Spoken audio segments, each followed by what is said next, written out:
ലോകാവസാനം എത്തിക്കഴിഞ്ഞാൽ ചിന്തിച്ചുകൊള്ളുക.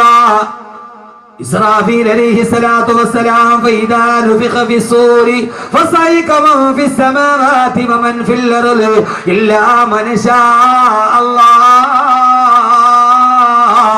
ഈ ലോകത്തുള്ള എല്ലാ സർവചരാചരങ്ങളും കുല്ലുമൻ അലൈഹാ ഫാൻ വയബ്കാ വജ്ഹു റബ്ബിക ദുൽ ജലാലി വൽ ഇക്റാം. എല്ലാം തകർന്ന് തരിപ്പണമായി പണച്ചറപ്പ് മാത്രം ബാക്കിയായി. പറയാൻ സമയമേറെയില്ല. അവസാനം ഇസ്രാഫീലിനോട് അല്ലാഹു പറയും, ഇസ്രാഫീലേ തുമ്മ നുഫിഖ ഫീഹി ഉഖറാ, ഒന്നുകൂടി സൂറന്ന കാഹളത്തിൽ ഊതുക. ഇസ്രാഫീൽ അലൈഹിസ്സലാത്തു വസ്സലാം രണ്ടാമത് സൂറന്ന കാഹളത്തിൽ ഊതുമ്പോ ആ സമയത്ത് 4 മലക്കുകൾ എഴുന്നേൽക്കുമെന്ന് ആദരവായ പ്രവാചകൻ നബി മുഹമ്മദ് മുസ്തഫ. എഴുന്നേൽക്കണ്ടേ? ജീവിതത്തിന്റെ തുടക്കം ഇതാണ്. രണ്ടാമത് ഇസ്രാഫീൽ അലൈഹിസ്സലാത്തു വസ്സലാം സൂറന്ന കാഹളത്തിൽ ഊതി കഴിയുമ്പോ 4 മലക്കുകളുടെ മരണത്തോടെ അവസാനിച്ച ജീവിതം തുടങ്ങാൻ പോവുകയാണ്. ആ സമയത്ത് എഴുന്നേറ്റ് 4 മലക്കുകൾ ചോദിക്കും, അല്ലാഹുവേ അല്ലാഹുവേ അല്ലാഹുവേ, പരലോകം തുടങ്ങി. അല്ലാഹുവേ എവിടെയാണ്? അല്ലാഹുവേ ഐനൻ നബിയുൽ മുസ്തഫ,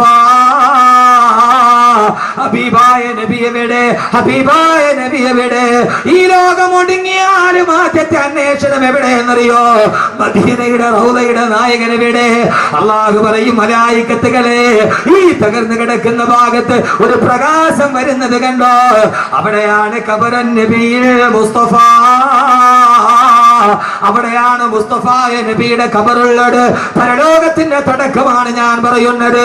മരണം ജീവിതത്തിന്റെ തുടക്കമാണ്. അതീ ജീവിതത്തിന്റെ തുടക്കം ഇങ്ങനെയാണ്.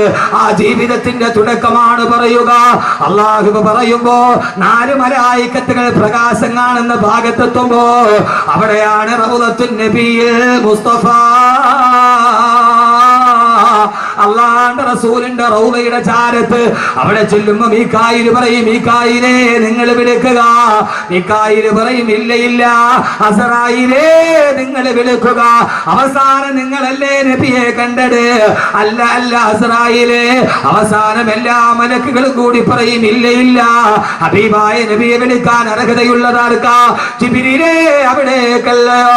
23 വർഷ കാലഘട്ടത്തിന്റെ ഉള്ളിൽ 24,000 പ്രാവശ്യം വന്ന് സന്ദർശിച്ചിട്ട് പോയ 23 വർഷത്തെ കാലയളവിന്റെ ഉള്ളിൽ 23,000 പ്രാവശ്യം ലൗഹുൽ മഹ്ഫൂദിൽ നിന്ന് മക്കയിലും മദീനത്തും വന്ന് കടന്നുപോയി. ഈ മണിനാഥത്തിന്റെ ഉടമസ്ഥനെ റൂഹുൽ അമീൻ മലക്കു ജിബ്രീൽ അലൈഹിസ്സലാത്തു വസ്സലാം അല്ലാഹുവിന്റെ റസൂലിന്റെ ഖബറിന്റെ ചാരത്ത് നിന്നിട്ട് ജിബ്രീൽ അലൈഹിസ്സലാത്തു വസ്സലാം വിളിക്കുമത്രേ, കുംബീദിനില്ല കുംബീദിനില്ല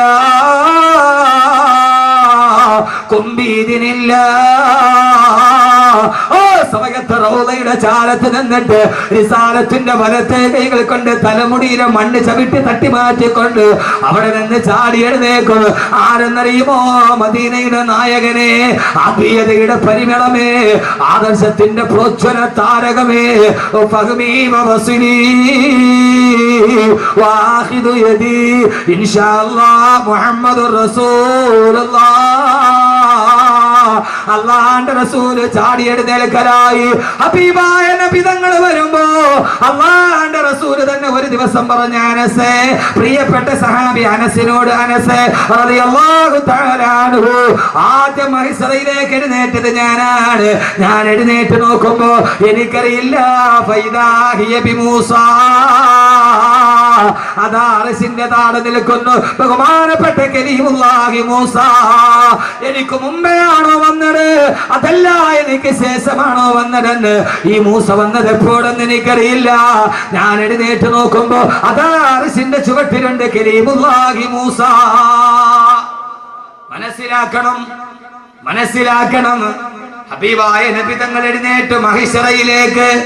സുഹൃത്തുക്കളെ, വരുന്നുണ്ട് ദിവസം മഹിശറ, അകത്തുള്ളതെല്ലാം അന്ന് തള്ളും അക്ബറ.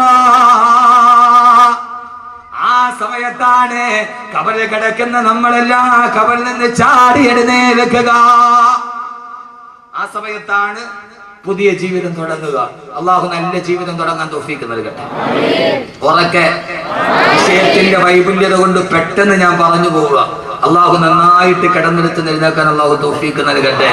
മോനെ ഖുർആനാണ്. അപ്പൊ നമ്മളൊക്കെ എവിടെയുണ്ട്? ഖബറിന്റെ ഉള്ളിലുണ്ട്. അവിടെ ശരീരമൊക്കെ ജീർണിച്ച് മാംസം എല്ലാം കൂടെ അരിഞ്ഞ് ആ മണ്ണിൽ അരിഞ്ഞ് കിടക്കും.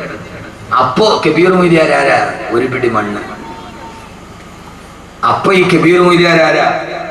കണിയാപുരത്തുകാർ നന്നായിട്ട് പോസ്റ്ററൊക്കെ ഒട്ടിച്ചിട്ടുണ്ട്. ഈ പ്രഭാഷണ കലയിലെ കിരീടം വെക്കാത്ത രാജാവ് എന്നൊക്കെ നിങ്ങൾ വെറുതെ പച്ചക്കള്ള എഴുതി വെച്ചിരിക്കുന്ന ഈ ചുമ്മാ എന്നെ രസിപ്പിക്കാൻ വേണ്ടി പറയണല്ലേ. അഹമ്മദ് കബീർ മൊയ്ലിയാർ, നൗഷാദ് വാക്കവയ്ക്ക് ആരാ? അവരൊക്കെ വെറും കൊള്ളില്ല. കബീർ മുസ്ലിയാരും കൊള്ളൂല, നൗഷാദ് വാക്കവയും കൊള്ളൂല വഅദിന്റെ കാര്യത്തിൽ. കാരണം എന്താ? പ്രഭാഷണ കലയിലെ കിരീടം വെക്കാത്ത രാജാവുണ്ടായിരുന്നു. ഞാൻ കാസർഗോഡ് പ്രസംഗിക്കാൻ പോയപ്പോ ആ മഹല്ലുകാരനോട് പറഞ്ഞു, തഴവ ഉസ്താദ് തുടർച്ചയായിട്ട് 22 വർഷം ഇവിടെ പ്രസംഗിച്ചിട്ടുണ്ട്. തഴവ ഉസ്താദ് 22 വർഷം തുടർച്ചയായിട്ട് ആ മഹല്ല് പ്രസംഗിച്ചിട്ടുണ്ട്. അഹമ്മദ് കബീർ വാക്കവി, നൗഷാദ് വാക്കി ഇന്ന് വിളിക്കും, നാളെ വിളിക്കും, 3 പ്രാവശ്യം വിളിക്കും, 4ാമത്തെ പ്രാവശ്യം വേണ്ടടെ കേട്ടത് തന്നെ ഇതിനടുത്തത് വിളിക്കും. ഇതൊന്നും ഒന്നുമല്ല മനുഷ്യന്മാരെ. ഇതിപ്പോ എന്തോ അള്ളാഹുടെ ഒരു തൗഫീഖ് കൊണ്ട് നാക്കുകൊണ്ട് അങ്ങനെ പോയതാ. ഞാൻ പലപ്പോഴും ആളുകൾ എന്നോട് കാണിക്കുന്ന വല്ലാത്തൊരു സ്നേഹം കാണുമ്പോൾ ഞാൻ പലപ്പോഴും ചിന്തിക്കാറുണ്ട്, പടച്ചോനെ ഞാൻ എത്ര ചെറുതാണ്. ഞാൻ മലപ്പുറത്ത് വാത് പറയുമ്പോൾ ഒരു ചെറുപ്പക്കാർ ഭയങ്കര തിരക്കാണ്. അവിടുത്തെ കാര്യങ്ങൾ പുസ്തകന്മാർക്കറിയാം. ഒരു 50,000 പേരില്ലാത്ത സദസ്സൊന്നും 2 പേരെ സദസ്സിലില്ല.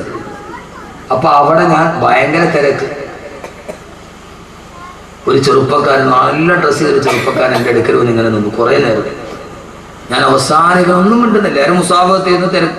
ഞാൻ അവനോട് ചോദിച്ചു, മോനെ നല്ല സുമുഖനായ ചെറുപ്പക്കാരൻ. ഞാൻ ചോദിച്ചു, മോനെ എന്താ? അവനോട് ഉസ്താദെ ഞാൻ ഉസ്താദിനെ ഒന്ന് തൊട്ടോട്ടെ. ആ കുട്ടി, ഞാൻ ആ സമയത്ത് വല്ലാഹി ഞാൻ പറയാം എൻ്റെ കണ്ണ് നിറഞ്ഞു പോയി. ഞാൻ ചോദിച്ചാൽ അഹമ്മദ് കബീർ നീ ഇത്രയൊക്കെ ആയിട്ടുണ്ട്? അവനവൻ ചെറുതാണെന്ന് തോന്നുന്ന രീതിയിൽ ഈ സമുദായം നമ്മളെ സ്നേഹിക്കാൻ തുടങ്ങി. അതിൻ്റെ പേര് ഒരു ഇഞ്ച് പോലും മുകളിലോട്ട് കയറിയിട്ടൊന്നുമില്ല. ആളുകൾക്കൊന്നും ഇവിടെ ഒന്നും ഡേറ്റ് കൊടുക്കാത്തതുകൊണ്ട് വലിയ അഹങ്കാരമാണ്, സമയം കിട്ടാഞ്ഞിട്ട്. അതിൻ്റെ പേര് ഒരു പുൽക്കൊടിയുടെ പോലും മുകളിലോട്ട് കയറിയിട്ടില്ല.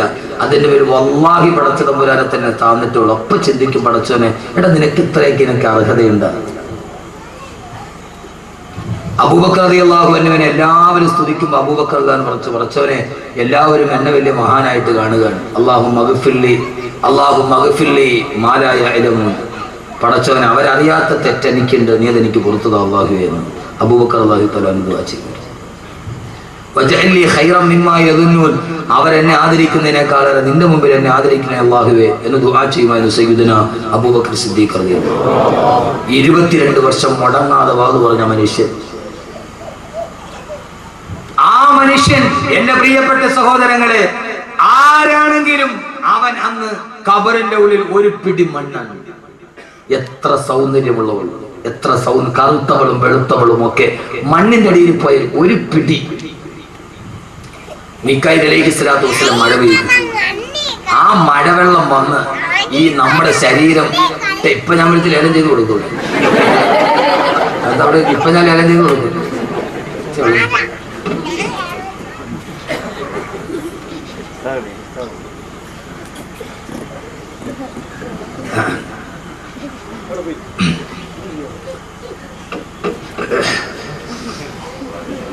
കുട്ടികളെ പറയാൻ പറ്റില്ല. ആ സമയത്ത് ഒരു പിടി മണ്ണായി കിടക്കുന്ന മനുഷ്യന്റെ ഖബറിലേക്ക് മീകായിൽ അലൈഹിസ്സലാത്തു വസ്സലാം ഒരു മഴ പെയ്തു. ആ മഴത്തുള്ളി വന്ന് കണിയാപുരം പള്ളിയുടെ ഖബർസ്ഥാനിൽ കിടക്കുന്ന, അല്ലെങ്കിൽ പെരുമാതുറയിലോ കടക്കൂട്ടത്തോ ഉള്ള മണക്കാടോ എവിടെയെങ്കിലുമുള്ള നെടുമങ്ങാടുള്ള എത്രയോ എന്റെ ചെറുപ്പക്കാർ ഇവിടെ എത്തിയിട്ടുണ്ട്. ആ പള്ളിക്കുള്ളിൽ കിടക്കുന്ന മണ്ണായി ജനിച്ച നമ്മുടെ ഈ ശരീരത്തിലേക്ക് ആ വെള്ളത്തുള്ളി വന്ന് വീഴുമ്പോ ഫൈദാഹും മിനൽ അജ്ദാഫി ഇലാ റബ്ബിഹിം യൻസിലൂൻ.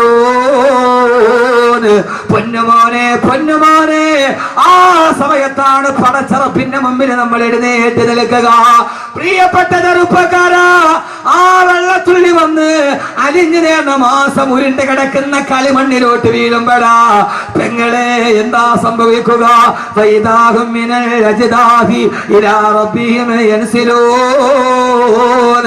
ആകാശത്തിന്റെ തമ്പുരാന്റെ ഭൂമിയുടെ തമ്പുരാന്റെ മുമ്പിലേക്ക് എഴുന്നേൽക്കുകയാണ്. എങ്ങനെയാണ് എഴുന്നേൽക്കുക? അവനവന്റെ ശരീരത്തിലെ മണ്ണുകൾ തട്ടിമാറ്റിക്കൊണ്ട് എങ്ങനെയാണ് അവൻ ജീവിച്ചിരുന്നത്, അതേ രൂപത്തോട് ഭാവത്തോട് അവൻ ഖബറിലേക്ക് എഴുന്നേൽക്കുമെന്ന് വിശുദ്ധ ഖുർആൻ. എങ്ങനെയാ എഴുന്നേൽക്കുന്നത്? എങ്ങനെയാ? സത്യവിശ്വാസികളാണെങ്കിൽ, അല്ലാഹുവിനെ അനുസരിച്ച് ജീവിച്ചവരാണെങ്കിൽ, പടച്ചറപ്പിനെ ഭയന്ന് ജീവിച്ചവരാണെങ്കിൽ അവനവന്റെ കുടിമാടത്തിൽ എഴുന്നേൽക്കുമ്പോൾ അവൻ വിളിച്ചു പറയും അൽഹംദുലില്ലാഹ്, അൽഹംദുലില്ലാഹ്, അൽഹംദുലില്ലാഹ്. അവനവന്റെ ഖബറിൽ എഴുന്നേൽക്കുമ്പോ അവൻ എഴുന്നേൽക്കുന്നത് അൽഹംദുലില്ലാഹ്, ഞാൻ പറഞ്ഞതല്ല. യൗമ യദ്ഉകും ഫതസ്തജീബൂന ബിഹംദിഹി വതദുന്നൂന ഇല്ലബിസ്തും ഇല്ലാ ഖലീലാ. യൗമ യദ്ഉകും വതസ്തജീബൂന ബിഹംദിഹി, അവനവന്റെ ഖബറിൽ എഴുന്നേൽക്കുമ്പോൾ ഹംദ് പറഞ്ഞുകൊണ്ട് അൽഹംദുലില്ലാഹ്, അൽഹംദുലില്ലാഹ്, അൽഹംദുലില്ലാഹ്. പടച്ചവനെ, ഭൂമിയിൽ ഞങ്ങൾ ചെയ്തത് പാടായി പോയില്ലല്ലോ. അല്ലാഹുവേ, ഈ ഭൂമിയിൽ അനുഭവിച്ചത് പാടായില്ലല്ലോ. എന്റെ മുമ്പിലാണ് സ്വർഗം നിൽക്കുന്നത്, എന്റെ മുമ്പിലാണ് ഹുറുലിങ്ങൾ നിൽക്കുന്നത്. മഹിശറയിൽ എഴുന്നേൽക്കുമ്പോ സ്വർഗം കണ്ണുകൊണ്ട് കാണുമ്പോ ഓരോ സത്യവിശ്വാസിയും വിളിച്ചു പറയുന്നത് അൽഹംദുലില്ലാഹ് എന്ന് പറഞ്ഞുകൊണ്ടാണ് മുത്തഖീങ്ങൾ എഴുന്നേൽക്കുന്നതെന്ന് അല്ലാഹുവിന്റെ വിശുദ്ധ ഖുർആൻ. അല്ലാഹു അങ്ങനെ പറഞ്ഞെഴുന്നേൽക്കാൻ തൗഫീഖ് നൽകട്ടെ. അവനവന്റെ ആരാ മോനെ മുത്തഖി? ആരാ വലിയവനാരാ? അഹമ്മദ് കബീർ വലിയവനാകേണ്ടത് എപ്പോഴെന്ന് പറയാം, അപ്പോഴാണ് അവനവന്റെ കുഴിമാടത്തിൽ എഴുന്നേൽക്കുമ്പോ, ആഖിറത്തിലേക്ക് എഴുന്നേൽക്കുമ്പോ അൽഹംദുലില്ലാഹ്, സർവസ്തുതിയും അല്ലാഹുവേ നിനക്ക്, എന്റെ ഒന്നും പാടായില്ല അല്ലാഹുവേ. ഞാൻ പറഞ്ഞ പ്രസംഗം, ഞാൻ പഠിച്ച ഖുർആൻ, ഞാൻ ചെയ്ത സദഖ, ഞാൻ കേട്ട വാഴ് ഒന്നും എനിക്ക് പാടായില്ല അല്ലാഹുവേ. ഈ 2.5 മണിക്കൂർ ഇവിടെ ഇരുന്നത് പാടായിട്ടില്ല. സ്വർഗത്തെ മുമ്പിൽ കാണുമ്പോ, ഇവിടെ ചെയ്ത നന്മയ്ക്ക് വേണ്ടി പടച്ചുറപ്പൊരുക്കി വെച്ച അനുഗ്രഹം കാണുമ്പോ ഒരാൾക്ക് പറയാൻ കഴിയണം, അവനവന്റെ കുഴിമാടത്തിൽ നിൽക്കുമ്പോ അൽഹംദുലില്ലാഹ് എന്ന് പറയാൻ കഴിഞ്ഞവളാണ് മുത്തഖി. അല്ലാഹു നമ്മളെ അതിൽപ്പെടുത്തട്ടെ. അല്ലാഹു വെച്ചിട്ടില്ലാമീൻ. അല്ലാഹുവേ, നീ ഞങ്ങളെ അതിൽ പെടുത്തണേ തമ്പുരാൻ. പടച്ചവനെ, അതിനുള്ള ഒരു യോഗ്യതയും ഞങ്ങൾക്ക് ഈ ദുനിയാവിലില്ല അല്ലാഹുവേ. ഞങ്ങൾ സാധുക്കളാണ് തമ്പുരാനെ, ഞങ്ങൾ പാവങ്ങളാണ് അല്ലാഹുവേ. പടച്ചവനെ, ആരുടെ മണ്ണിൽ മലന്ന് കിടന്ന അവസാനം നിന്റെ മുമ്പിലേക്ക് ഞങ്ങളെ ഹാജരാക്കുമ്പോൾ അൽഹംദുലില്ലാഹ് ഉറക്കെ പറഞ്ഞ് എഴുന്നേറ്റ് നിൽക്കാൻ അല്ലാഹുവേ ഞങ്ങൾക്ക് നീ തൗഫീഖ് നൽകണേ തമ്പുരാനെ. അല്ലാഹുവേ, ഞങ്ങൾക്ക് നീ അതിന് തൗഫീഖ് നൽകണേ തമ്പുരാനെ. അതല്ല, അവൻ ദുർമാർഗിയാണെങ്കിൽ, അവനെ നാട്ടിൽ ചമ്മാടിയെ പോലെ ജീവിച്ചവനാണെങ്കിൽ, അവളെ ഹറാമ് ചെയ്തവളാണെങ്കിൽ, അവളെ ചീട്ട് കളിച്ചവളാണെങ്കിൽ, അവളെ പലിശ മേടിച്ചവനാണെങ്കിൽ, അവൻ മദ്യപാനിയാണെങ്കിൽ, കാലൂ യാ വൈലനാ മംബഅതനാ മിൻ മർകദിനാ അദാമാ വഅദർ റഹ്മാനു വസദകൽ മുർസലൂൻ. ഞങ്ങൾ ഇവിടെ ഉറങ്ങിക്കിടക്കുകയായിരുന്നല്ലോ, ആരാണ് ഞങ്ങളെ എഴുന്നേൽപ്പിച്ചത്? ആരാണ് ഞങ്ങളെ എഴുന്നേൽപ്പിച്ചത് എന്ന് പറഞ്ഞുകൊണ്ട് പരിഭ്രാന്തിയോട് അവരവരുടെ മുടിയിൽ പിടിച്ചു വലിച്ചുകൊണ്ട് കുടിമാടത്തിൽ നിന്ന് തെമ്മാടികൾ ചാടി എഴുന്നേൽക്കുമെന്ന് അല്ലാഹുവിന്റെ വിശുദ്ധ ഖുർആൻ. അല്ലാഹു നമ്മളെ കാത്തുരക്ഷിക്കട്ടെ. അല്ലാഹു നമ്മളെ കാത്തുരക്ഷിക്കട്ടെ. അല്ലാഹു നമ്മളെ കാത്തുരക്ഷിക്കട്ടെ. ഈ സദസ്സ് മാത്രം മതി എനിക്ക്. സൂചി ഇട്ടാൽ കേൾക്കുന്ന ഇങ്ങനെ ഒരു സദസ്സ് എനിക്ക് തോന്നുന്നു മലപ്പുറം ഭാഗത്തൊക്കെ കിട്ടും. ഏതായാലും ഈ സദസ്സിന്റെ സംഘാടകർ അല്ലാഹു അർഹമായ പ്രതിഫലം നൽകട്ടെ. നിങ്ങൾ ഈ സദസ്സിനോട് എനിക്ക് തോന്നുന്നു ദുആയ്ക്ക് ഇജാബത്തുള്ള ഒരു സദസ്സാണ്. അല്ലാഹുവിനെ നന്നാക്കി തരട്ടെ. കാരണം അങ്ങനെ സൂചിയിട്ടാൽ കേൾക്കുന്ന ഒരു നിശബ്ദതയിൽ ഒരു വഅലിന്റെ സദസ്സ്, ഇതൊരു ഗാനമേളയല്ല, ഇതൊരു ആസ്വാദനത്തിന്റെ ഒന്നുമല്ല, ഇത് റൊമാൻറ്റിക് ഭാവനയല്ല, ഇതൊരു വിഷ്വലൈസ്ഡായി കാണാൻ പറ്റുന്ന ഒരു പിക്ചറൈസേഷൻ ഇല്ല ഇതിന്. ഇതിന് ചിത്രീകരണമില്ല, ഇതൊരു മനുഷ്യന്റെ വാക്കാണ്. അത് കേൾക്കാൻ പ്രായഭേദമന്യേ ഇത്രയും വലിയൊരു സദസ്സുണ്ടെങ്കിൽ അള്ളാഹു നമ്മളെ സ്വീകരിക്കും, ഉറപ്പാണ്. അള്ളാഹുനാക്കി തരട്ടെ, അള്ളാഹുനാക്കി തരട്ടെ. അള്ളാഹു നല്ല മുത്തക്കീങ്ങളായി. ഞാൻ കുറെ നാളുകൾക്ക് ശേഷമാണ് നമ്മുടെ ഈ തിരുവനന്തപുരം ഭാഗത്ത് ഇത്രയും അച്ചടക്കമുള്ള ഒരു സദസ്സിൽ ഭാഗത്ത്. അത് ഈ മണ്ണിന്റെ പൈതൃകം അള്ളാഹു നിലനിർത്തി തരട്ടെ. അൽഹംദുലില്ലാ എന്ന് പറഞ്ഞ് എഴുന്നേറ്റ് നിൽക്കും. അപ്പോഴാണ് വളരെ പെട്ടെന്ന് പറയുക, വളരെ പെട്ടെന്ന് എഴുന്നേറ്റു. ജീവിതത്തിന്റെ തുടക്കമാണ്. എഴുന്നേറ്റു. അപ്പോഴാണ് അർറഹ്മാനു അലൽ അർശി ഇസ്തവാ ലഹു മാ ഫിസ്സമാവാതി വമാ ഫിൽ അർദ് വമാ ബൈനഹുമാ വമാ തഹത സറാ. അഖിലലോക ബ്രഹ്മാണ്ഡ കടാഹത്തെ മുഴുവനും മടക്കി ഭരിച്ച അർശിന്റെ തമ്പുരാൻ വിളിക്കുന്നത്, യാ ഇബാദി യാ ഇബാദി യാ ഇബാദി, എന്റെ അടിമകളെ ഇവിടേക്ക് വാ. എവിടെയാണോ എഴുന്നേറ്റ് നിന്നത് അവിടെയാണ് സൂര്യൻ ഒരു ചാൺ മുകളിൽ ഒളിച്ചു നിൽക്കുന്നത്. സൂര്യൻ എത്ര മുകളിൽ? എത്ര എത്ര എത്ര? ഒരു ചാൺ മുകളിൽ സൂര്യൻ. ആര് പറഞ്ഞു ഒരു ചാണുണ്ട്? നമ്മൾ കേട്ട് പഠിച്ചത് ഞാൻ തിരുത്തുകയാണ്. ഒരു ചാൺ. ആദരവായ പ്രവാചകന്റെ പ്രിയപ്പെട്ട സഹാബി അനസ് റളിയല്ലാഹു തആല പറയുകയാണ്, ഒരു ദിവസം അല്ലാഹുവിന്റെ റസൂൽ ഞങ്ങളോട് പറഞ്ഞു, അനസേ അനസേ അനസേ, നാളെ പരലോകത്ത് സൂര്യൻ ഒരു മൈൽ മുകളിലാണ് ഒളിച്ചു നിൽക്കുന്നതെന്ന്.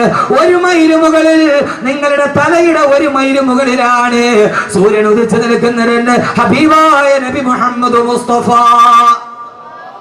എത്ര? ഒരു മീൽ മുകളിൽ. ഒരു മീൽ എന്ന് പറഞ്ഞാൽ എത്രയാ? പറഞ്ഞാൾ പോയ ഒരു മൈൽ എത്രയാ? 1.6.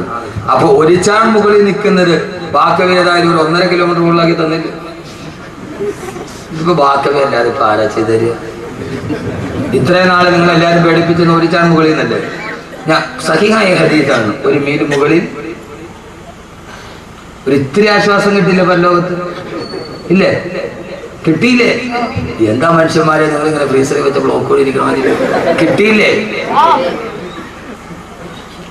താൽക്കാലികമാണ്.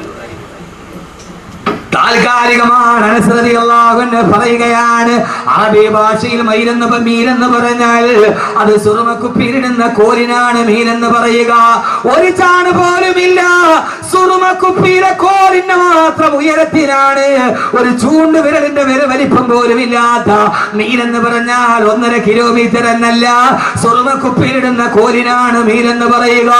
ഒരു ചാൺ പോലുമില്ല, ഒരു സുറുമക്കുപ്പിയുടെ കോലിന്റെ വലിപ്പത്തിൽ ഒരു ചൂണ്ട് വിരലിന്റെ പോലും മുകളിലല്ല. സൂര്യനും നിന്റെ ശിരസും തമ്മിലുള്ള അകലമെന്ന്